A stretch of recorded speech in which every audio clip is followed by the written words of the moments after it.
Wondering this morning if, LeBron James, that was his last game as a Laker. Let's add some context to it. Believe it or not, despite the biggest brand, Jeannie Buss, who's really wonderful at what she does, she is the poorest NBA owner. Steve Ballmer, who owns the Clippers, is the first or second richest. He could buy, if you look at his net worth, 27 of the other owners combined. So LeBron's not only important for basketball, he's important for business. He sells tickets. They're sold out, and they're winning about 45 games a year. So there's a reason Kobe Bryant was paid top of the market till the end. Those local cable deals, whoever the cable provider is in Los Angeles, pay tens of millions of dollars a year. They need LeBron. L.A. is not Indianapolis or San Antonio. People here make a lot of money. We're a 40-minute flight to Vegas. We have beaches, mountains. The Dodgers draw $5 million. 2 NFL teams, 2 NBA teams, USC, UCLA. You can't tank in L.A. You can't tank. You can't be starless. You can't even really truly rebuild. People have things to do here and a lot of money. And LeBron, in terms of basketball, was out of this world good this year. He was great in this series. His three-point shooting this year, best of his career. His field goal percentage, best yet as a Laker. He led the team in assists, ticket sales. He played 71 total games. I think he had 26 per night. He was fantastic. Many nights, he's the best player on the floor in the games he plays. Many nights, more than... This has nothing to do whether or not LeBron, if that was his last game as a Laker. Everyone knows LeBron is great. That's not what the question is. So why ask the question, was this his last game as a Laker? The Lakers obviously want LeBron. Every team wants LeBron. So I don't know where he's going with this. ...than half, and that includes AD.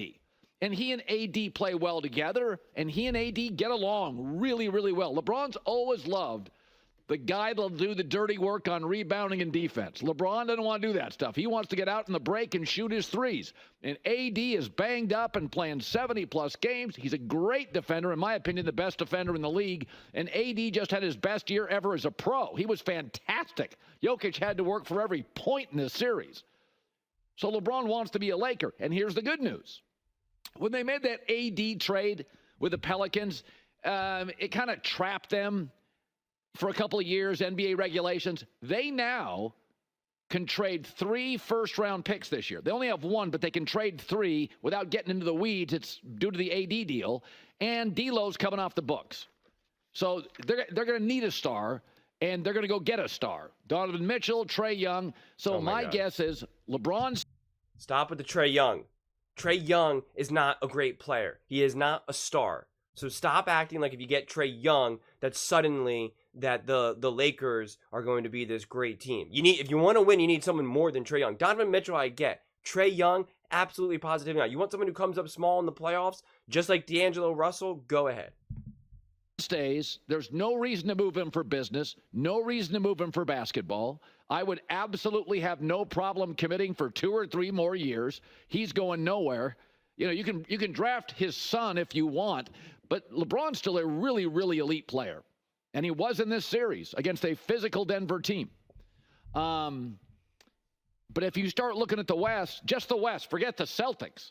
You know, Denver, Mini, OKC. You start looking at these teams out West, they're better than the Lakers. I mean, here's a prime example. The Denver Nuggets do not have a single player of their best 4 that ever have a horrible game. They have horrible halves. Jamal Murray can have a bad half, but Jamal Murray will then have a great second half. The Lakers' D'Lo disappears for games at a time. Rui disappears for games at a time. Even Anthony Davis, as great as he is, can be a no-show sometimes offensively. I mean, Michael Porter's their 3rd best player for Denver. He shot 48% from 3 in this series. He's an agile 6'10" athlete with a dead-eye 3-point touch. He's their 3rd best player. Okay? He is significantly more talented, gifted, and better than the Lakers' 3rd best player, D'Lo or Austin Reeves. Their 4th best player is one of the better defenders, one of the longer bodies in the NBA, hustle guy Aaron Gordon. Way better, I would argue, and more valuable and more consistent than the Lakers' 3rd best player, and he's their 4th. Not to mention they have KCP, who is just a big shot maker. So you can blame Darvin Ham all you want for this. The fact that they outplayed Denver most of the series says something. Eric Spoelstra is one of the best coaches in this league.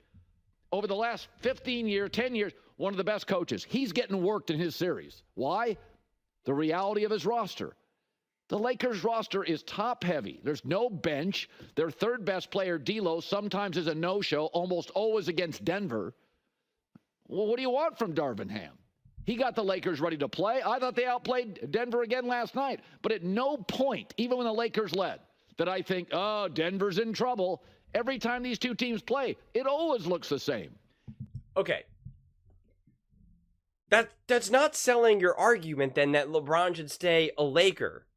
I mean, listen, I'm not arguing that LeBron isn't going to stay a Laker, but all the things that he's mapping out are all reasons why he shouldn't stay as a Laker. LeBron's going to get paid no matter where he goes.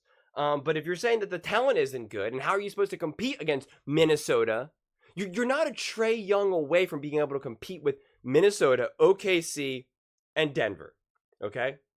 And I'm going to talk about this in my next video on First Things First, where I'm going to do a deeper dive into the series, like the between Denver and LA. But I actually believe that if LeBron James was younger, 5 years, if we rewind the clock for 5 years for LeBron, he would have beaten Denver. I really believe that. But he's not.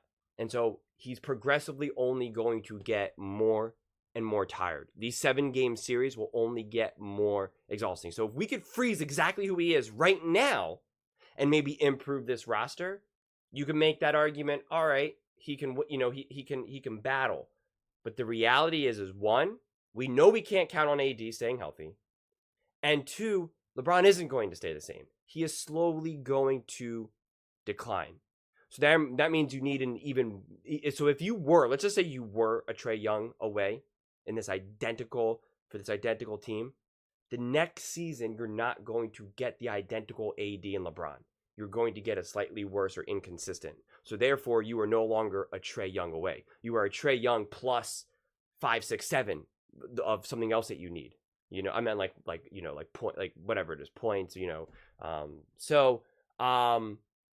That's where it doesn't really add up to me. Okay, before they were just a mature Austin Reeves away from battling, and that's not the case, right? They were just a healthy AD away.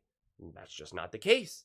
So I just don't buy it. So again, my real question is what does LeBron want? There's a few options here. If LeBron knew, okay, man, because maybe in LeBron's mind, he's like, I want to play until I'm 45.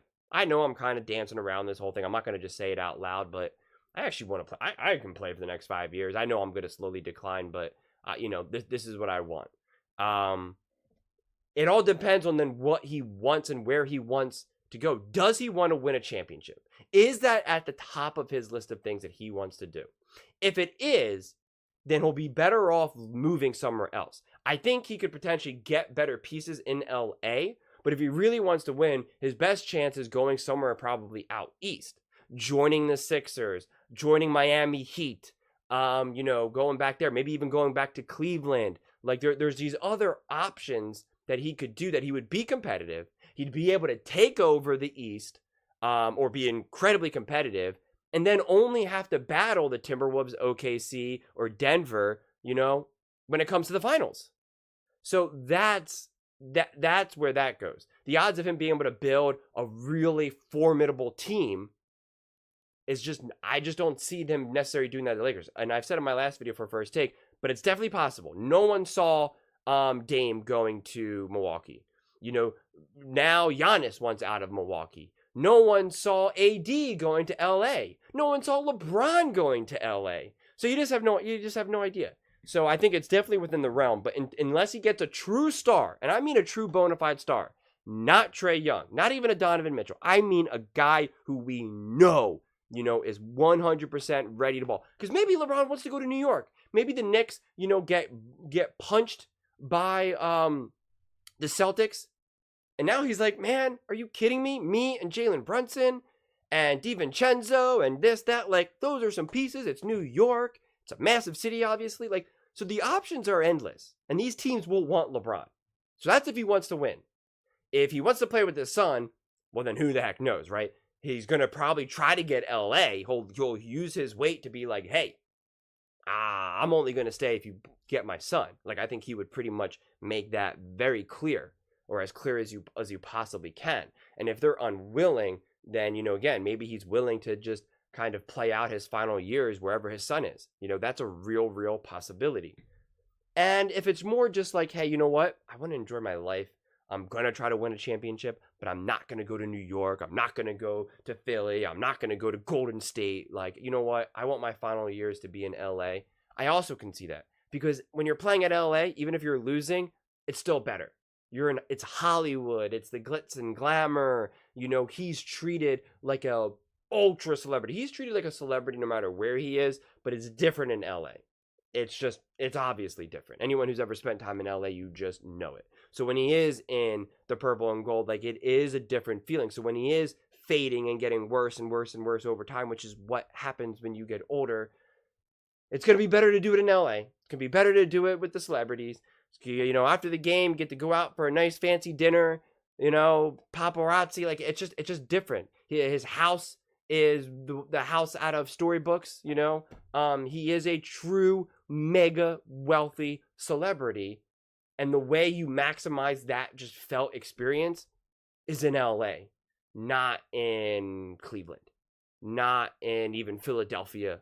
Maybe the argument New York, but New York is so city that it's just a very unique celebrity experience, where Hollywood, and that's kind of what Colin highlighted, is like, you have Vegas. You're also with all the other stars and celebrities as well. You have the mountains, you have the ocean, you get the weather, you get all that stuff. And if he's now established his family there, and his other kids are now in those schools and all of that, I just don't know if he's going to want to leave. So listen, if you're going to spend the last few years of your football career, of your basketball career, it's like, you may as well do it in LA. Especially if you're not going to win, you may as well do it in LA. You're still going to be up in TV. You're still going to get the fame. You're still going to get the money. You're still going to have the power.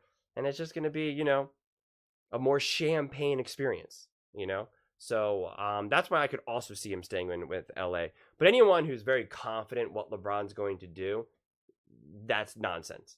Unless you truly know what LeBron wants. If you know LeBron knows that he wants to play with his son 100%, or if you know he is chasing a championship, he really wants to get at least one more ring, because he cannot retire with the same number of rings as Steph Curry, since they played in the same time. He can't do that. He needs to at least get 5. He at least needs to get close. Or you know what? He really is like, man, I got 5 years left. I want to try to get to 6. Like, we just have zero idea, and you can't always take what he says, especially at press conferences, as anything. Like, you literally can't take anything he says as like, well, he did say this. I don't know what that means. It's like, no, ignore all that. The only conversations that matter are the conversations that he's having with his team, in terms of like his personal team, like Rich Paul and stuff like that, and his wife. His wife more than anything, honestly. Like, that is the conversations that matter. And none of us, not Colin, not Stephen A., not Nick Wright, none of us have any access to that. So any idea or any confidence of what LeBron's going to do is just an absolute guess. And of course, someone's bound to guess it right, because there's only so many options. But those are just my thoughts. I would absolutely love to hear yours. Do you think LeBron is going to stay as a Laker? And if not, where do you think he's going to go? And what do you think LeBron wants? Do you think LeBron wants a championship, wants to play with his son, just wants to enjoy the final few years of his basketball career? Let me know in the comments below. I read every single comment, so whether you agree with me or disagree with me, either way, let's get in some discussions, let's get in some fights, but ultimately, let's just have some fun. And please do consider subscribing. We are building an amazing community here, and I would absolutely love to see you part of it. I want to build something that we all genuinely feel connected to, something that we're really excited to be part of. I think we're well on our way to doing it. And please don't forget to give this video a thumbs up, as it really does help with the visibility and the algorithm. Thank you so much, and see you next time.